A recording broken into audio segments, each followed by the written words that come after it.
This is a production of World Video Bible School. To God be the glory.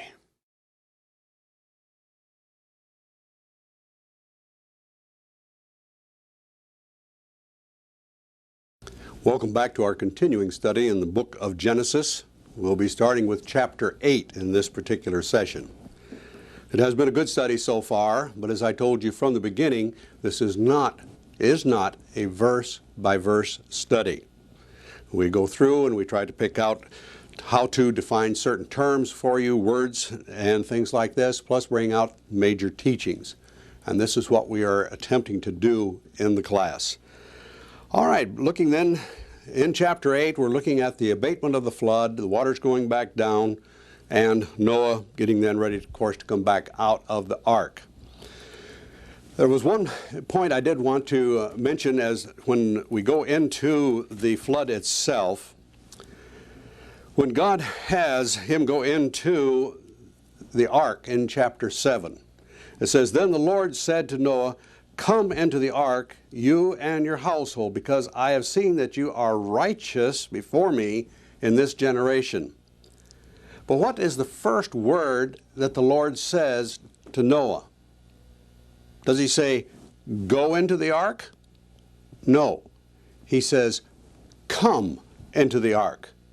What does that indicate? That indicates that God is inviting him to come into the ark with him.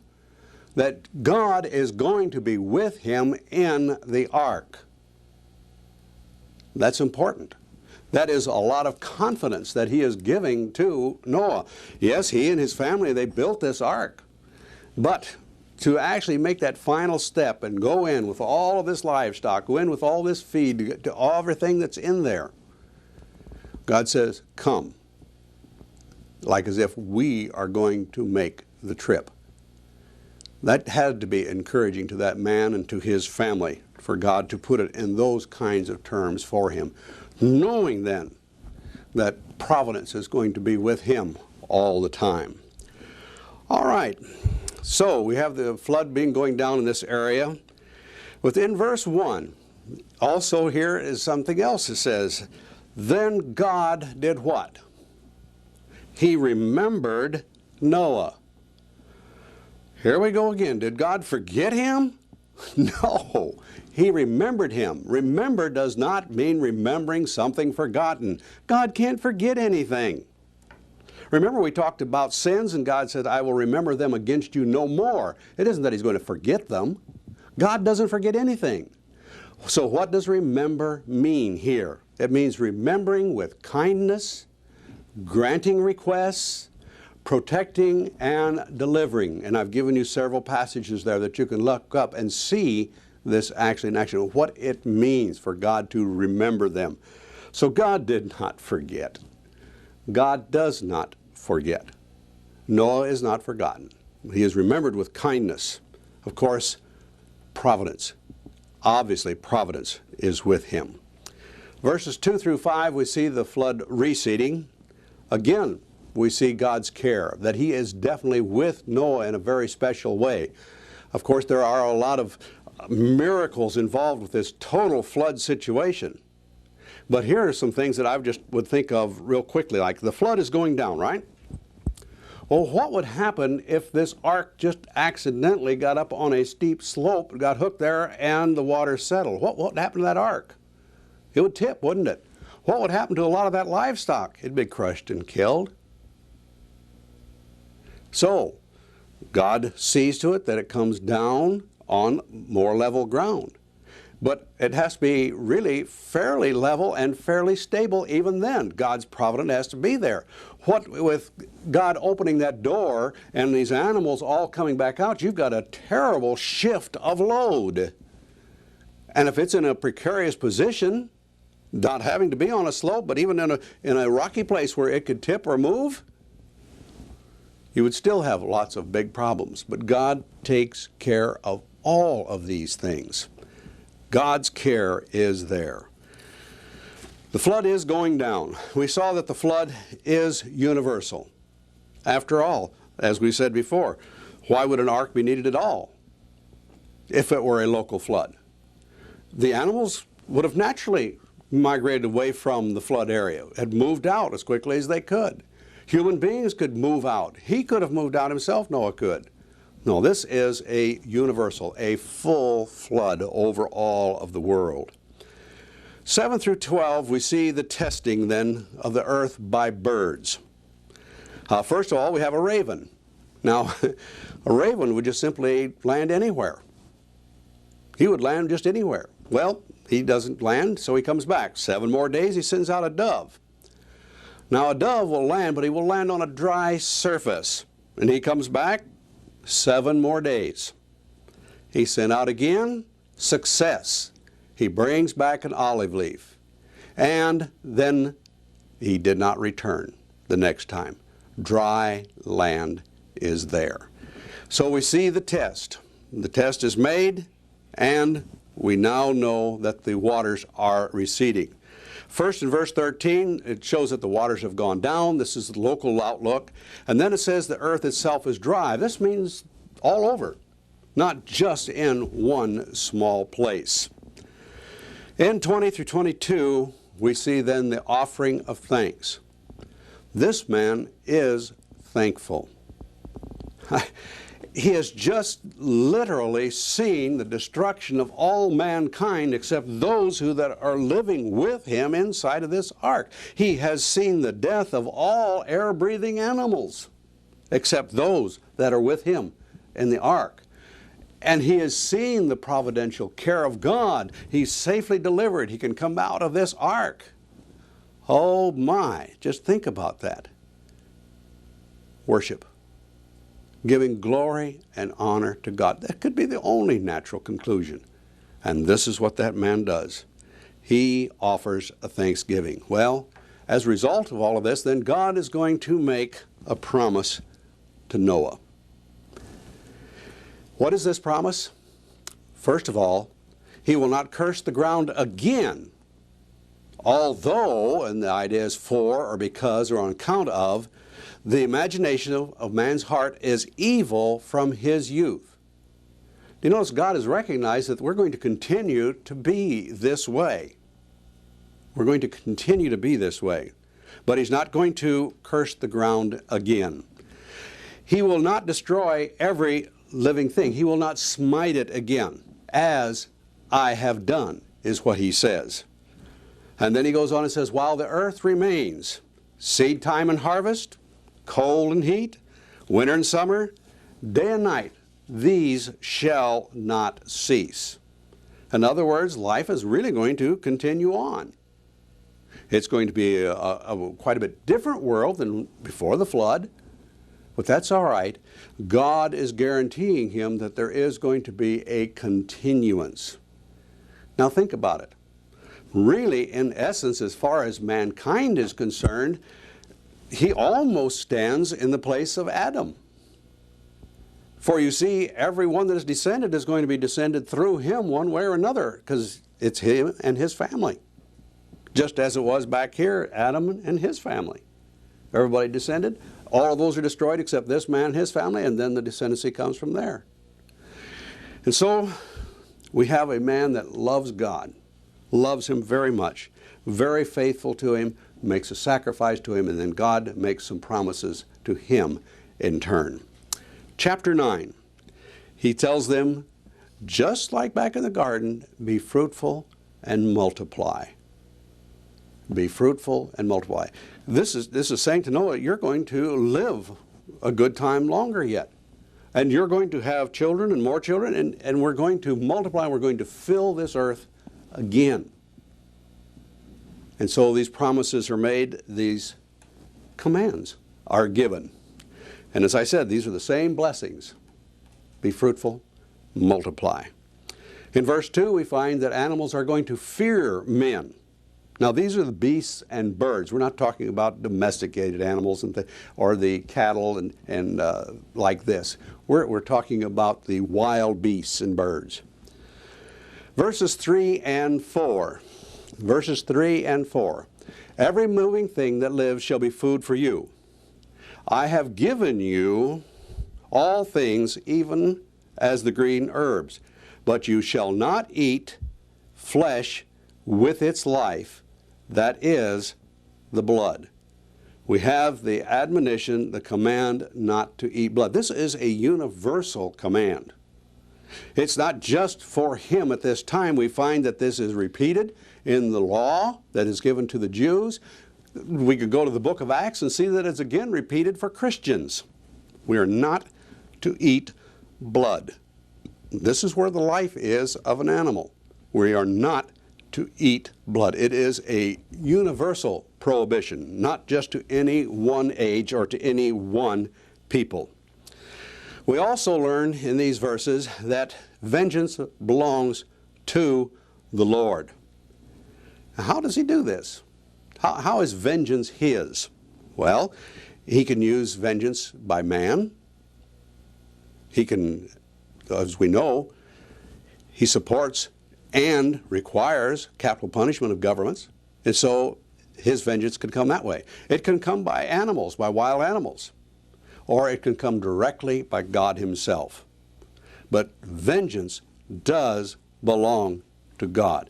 Not to you and me. Not to you and me at all. It is so easy sometimes to let those feelings just build up on you until you want to take matters into your own hands. I've been through it in my life. I don't deny it. I was wrong. But it's easy to get into that mood. It's easy to do.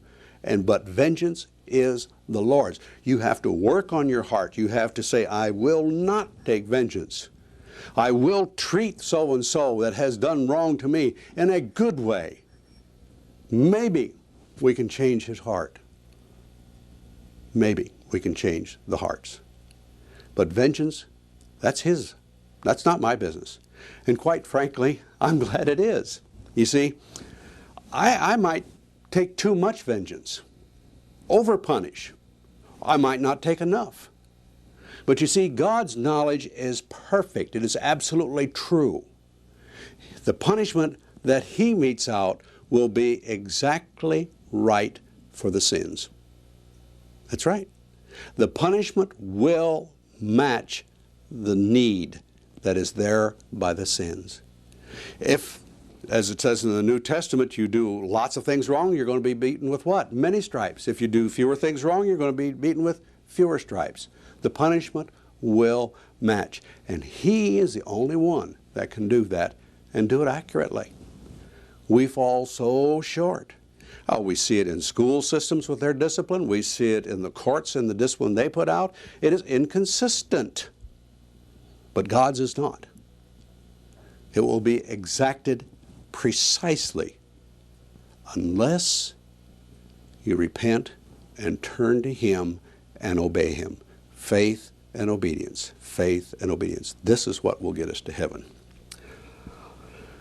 All right. So vengeance is his. Now we're going to move into the covenant now of the rainbow. The covenant of the rainbow. Not to destroy every living creature by a flood again. You notice, by a flood again. This does not eliminate the fire and destruction as described by Peter in his second epistle in chapter 3. The rainbow is the sign. It is still with us. It is still right with us yet this day. Every time you look up and you see a rainbow, remember God's promise. He's not going to send a flood that's going to destroy the whole world again. It's going to come by fire next time, Peter says. But every time we look up, we can see the goodness, the providence, and the protection of God. We can see it clearly right there in the rainbow every time. And so what's he going to do? He's going to remember him, and he remembers us, all of mankind truly, granting requests, answering prayers. Of who?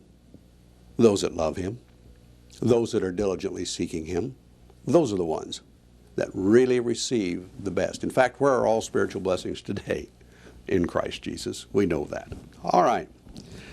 Verses 18 through 29, the futures of the races of mankind are foretold. Noah, don't know why, but here is a good man, but what happens to him? He becomes drunk. He becomes drunk. And he was uncovered, or had uncovered himself in his tent. Ham comes along and he sees it. And the idea is that he saw his father's, and this is in the original, he saw his father's nakedness with delight.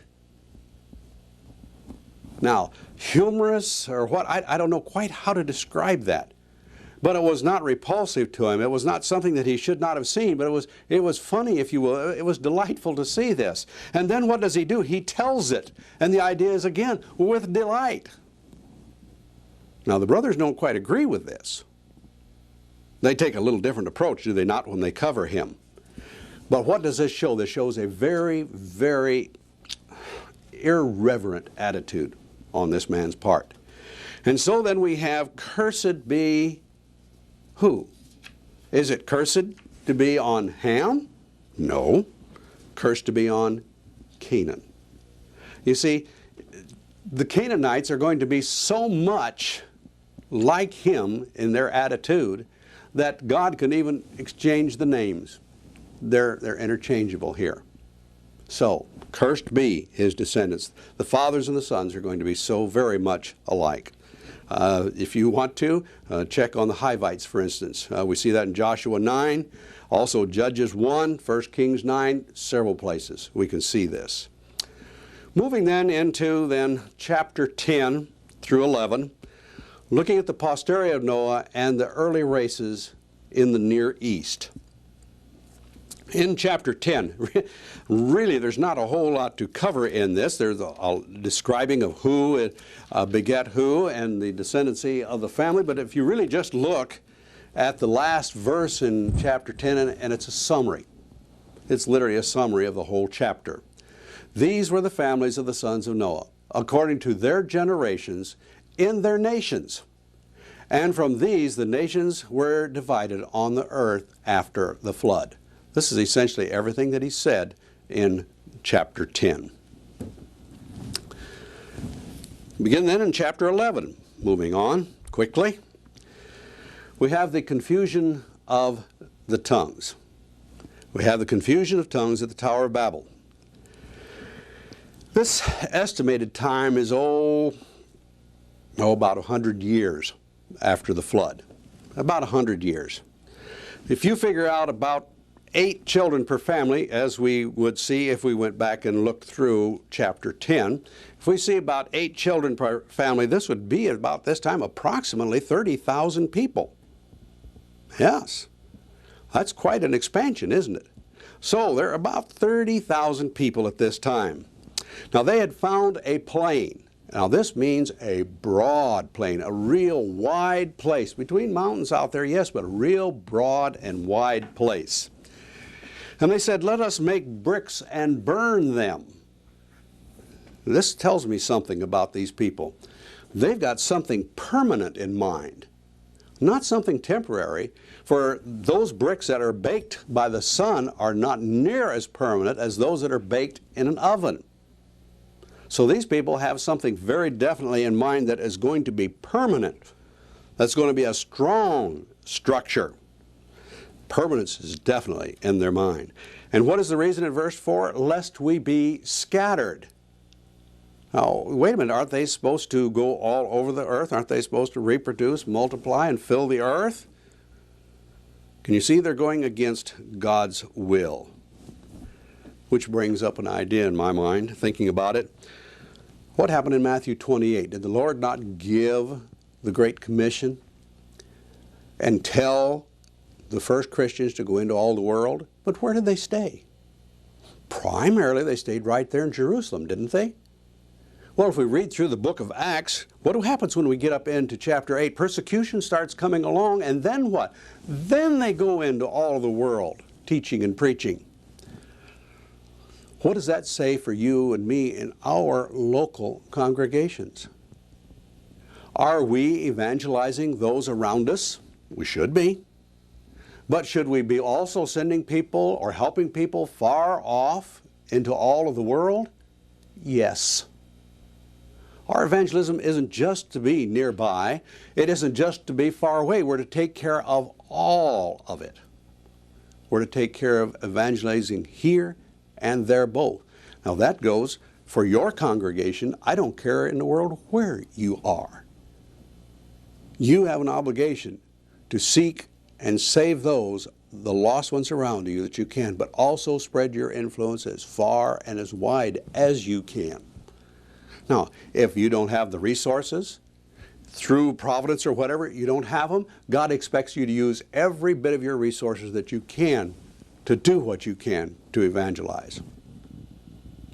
Always remember that. That is your responsibility. Regardless of the amount of exposure that you can have, you have that responsibility.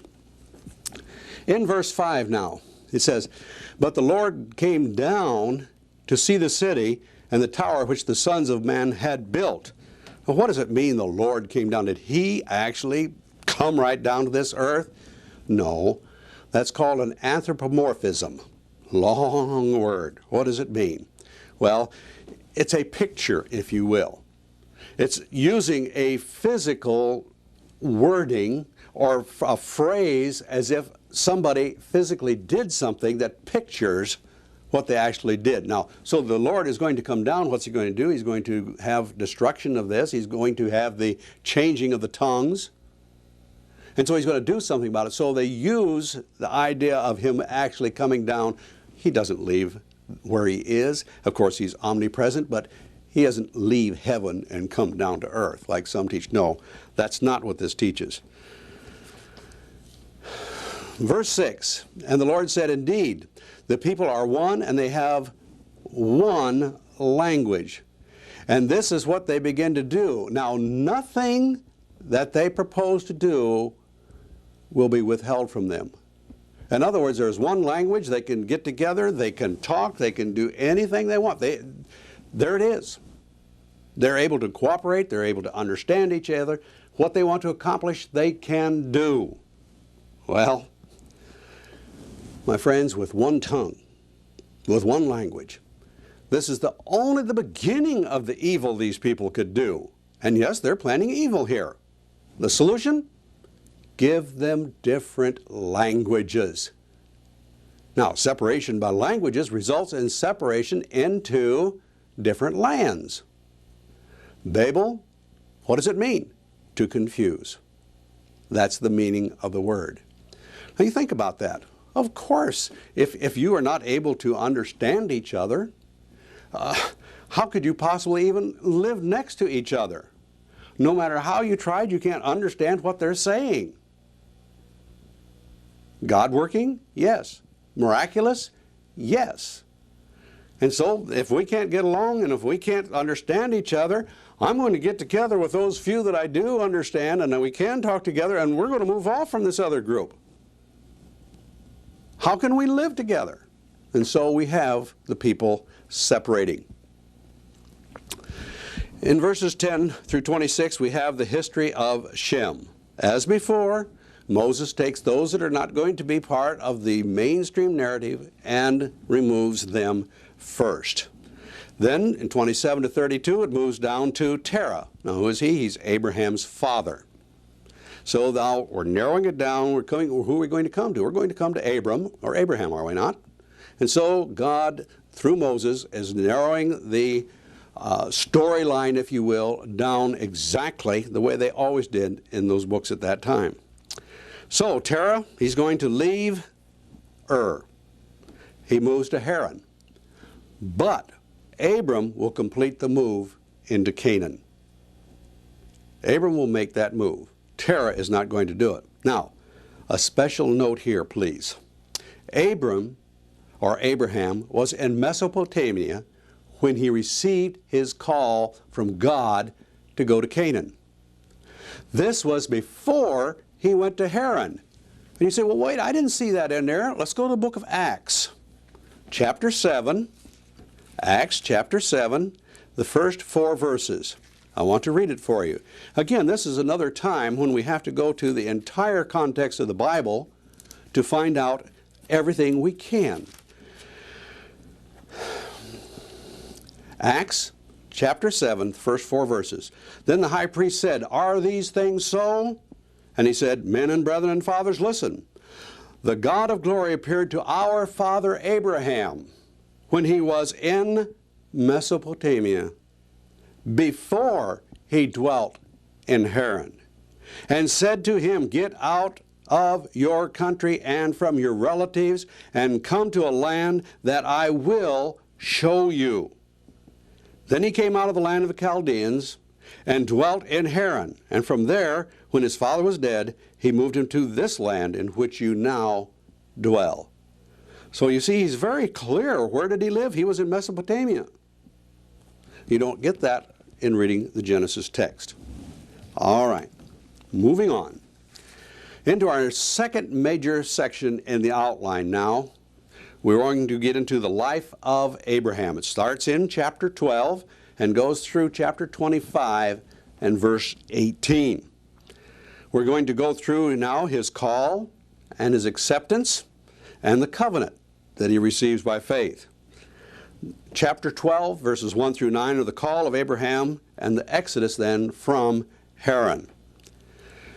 Abraham knew the direction they were going to go, and that's toward Canaan. But he did not know to which final place or which place he would finally be in. He knew the area, he knew the direction he was going, but he didn't know exactly where he was going to settle there. Verses 2 and 3, we find a sevenfold blessing that Abraham or Abram receives for his obedience. You look down through, and first you find he's going to be made into a great nation. There is going to be a great nation that comes from him.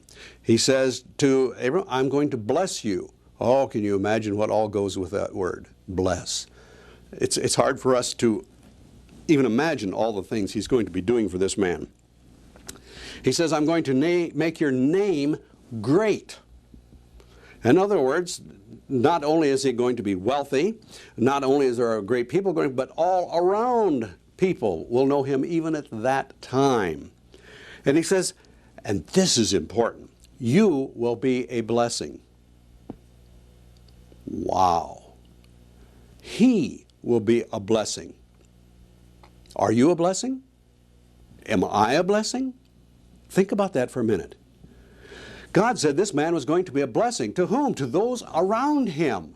Are you a blessing to people around you? Are people around you blessed just because they have met you, just because they're in your presence, just because they've been around you? Non-believers, are you a blessing to them? Members of the church, are you a blessing to them, helping them grow, giving them fellowship? Are you a blessing to everybody that you meet? Think about that. We should be. Just as God said Abraham is going to be a blessing to those around. We should be a blessing to everybody around us. That's a lot of responsibility, my friend. That's a lot of responsibility. And we see that coming to Abraham. Then he says, "I will bless those that bless you," and the second part of that curse, that promise is, "I will curse those that curse you." In other words, as you go through life, those that do well with you and bless you, I'm going to take care of also. But if they are your enemy, they're my enemy. Oh, can we apply that to the church as well? Absolutely. Absolutely, we can apply that. If people oppose the church and try to do it harm and try to put it down, they are God's enemies. Even if they do evil things to us, even if they would so much as kill us, if they would persecute us, we may be hurt physically, not eternally, but physically on this earth. God says, those people are my enemies. They're my enemies. Now, let's get people on the right side of God. Let's help them be our friends. Let's be a blessing to them. And then the last promise, he says, "In you, all the families of the earth shall be blessed." Oh my. All of the families of the earth. Not just his descendants, not just those around him now, but eventually all of the families of earth. Well, does that mean at that time, in the future, or in the past? My answer is yes. All families, on all sides of time, are going to be blessed through his seed, which is Christ, The book of Galatians identifies him directly as being the seed that is a blessing to the entire world, to all families on the earth. And that comes true. These promises are made and they are kept. All right, now, let's look at these promises in a little different way. God's promise to Abraham. I want to ask this question: is premillennialism true? Is it true? Well, these promises really had three major parts when we get involved with them. First, he says a great nation would arise from his descendants. Secondly, the land of Canaan would be possessed by his descendants. And thirdly, all nations would be blessed through his seeds. Now then, what is premillennialism? I have to cover that first. Well, this is really hard to define because the people that believe in it have a hard time defining it. It seems like every person that believes it, or every congregation that believes it in just a little different way than everybody else. There is no standard pattern to what they believe in premillennialism. But the basic idea is this in all of them, is that God sent his Son down to this earth to bring salvation for all, and to have, as it were, really a physical kingdom on this earth. And so God sent his Son. He comes to this earth, but you know, those terrible Jews, they defeated God, is what it boils down to. They threw a monkey wrench into God's Word, to use a phrase that we use today. In other words, they were able to defeat God in his plan to establish this earthly paradise. Therefore, the church had to come into existence as a hurry-up, stopgap measure until Christ can come back again and then set up his kingdom on this earth, this glorious kingdom. And so, in essence, the Jews defeated God in the first century. The church is an afterthought. Wrong. Wrong. I can prove through the Scriptures, and I'll give you these 4 points. I'll let you try to look them up. I can prove that the church was in the mind of God at the birth of Paul, at the time of Moses, at the time of Abraham, and before the foundation of the world. I can prove the church was in God's mind at all of those times. But now, here in this, we're going to look at this and see if all of these promises were kept. For if they were kept, then premillennialism is false. There is no other coming kingdom. There is no other time on earth that God's going to have to come back and do the finalizing of all of these promises that were made to Abraham. You see, they have to make it physical instead of spiritual. And they base it upon these specific verses. All right. I'm going to tell you quickly that all phases of this promise have been fulfilled. Now, first of all, let's look at the great nation promise. Was it fulfilled? Yes, it was fulfilled in Israel. Israel becomes a nation. This is declared in Deuteronomy 26. Also, you can check in Exodus chapters 19 and 20. What happened in those chapters? That's when the law of Moses was given. You see, a nation, a kingdom, has to have a ruler, it has to have people, it has to have territory, and it has to have law.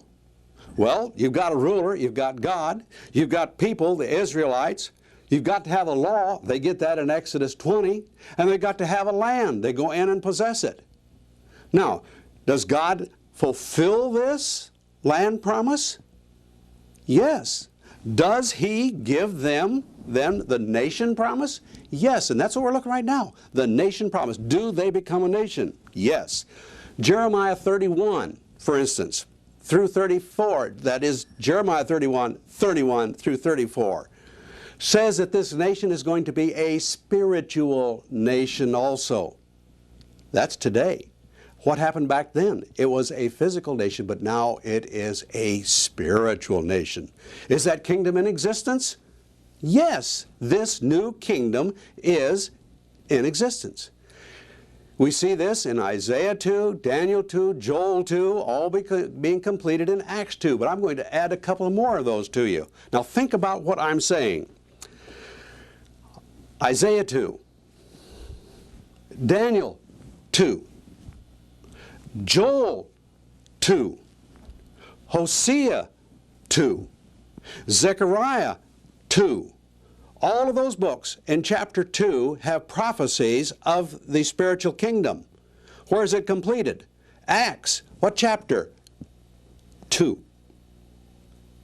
So when you talk to people about the kingdom being established and that it is this kingdom, remember Isaiah, Joel, Daniel, Hosea, Zechariah, chapter 2. Go to any one of those, go to the second chapter, you'll see the prediction of the church that it's going to be spiritual, and you'll see the completion in Acts chapter 2. Very easy to keep track of. Again now, is the kingdom now in existence? Yes. Colossians 1:13 tells us. The church is that kingdom now. Yes. Now, my friends, this is a very important point. There is no prophecy of a Jewish kingdom in the New Testament. Now, did you get that clear? There is no prophecy of a Jewish kingdom in the New Testament. None whatsoever. None at all. And so we see that God did make them a physical nation, but that He also foretold that nation that it was going to be changed into a spiritual nation. Have those two come into existence? Did that physical nation come in? Yes. We see that when they went into the land and they had a law.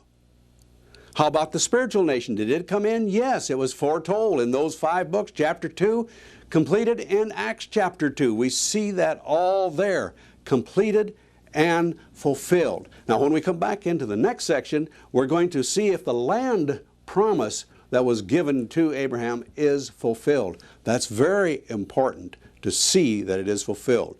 See you next session.